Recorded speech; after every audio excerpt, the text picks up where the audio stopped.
Jour 502, jusqu'au bout du monde sans moteur. C'est moi qui réveille tout le monde. Il roule sans faire exprès. Ce bousillé là, il était en train de dormir. J'ai réveillé un lézard. Et hop là, debout là. Après avoir réveillé toute la faune, nous nous mettons en route pour traverser cette dernière portion de désert. On est tombé sur une antilope à 1 mètre. On passait à une petite butte de sable. Elle a couru, mais j'ai pas eu le temps de filmer. Elle a dératé. Je sens que Roule est de plus en plus T'as un fatigué. petit coup de bord toi.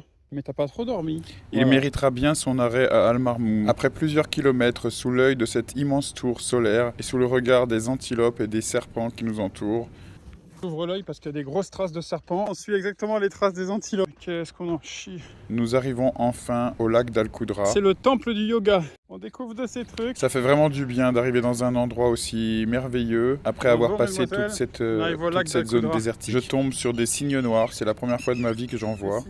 Et vers 16h30, les premiers Français arrivent pour marcher avec moi. T'as pas fini?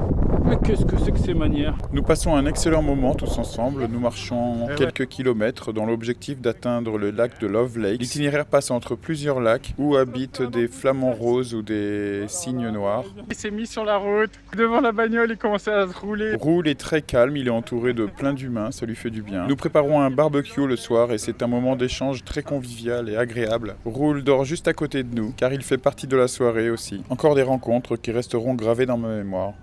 Salut Kung Fu Panda.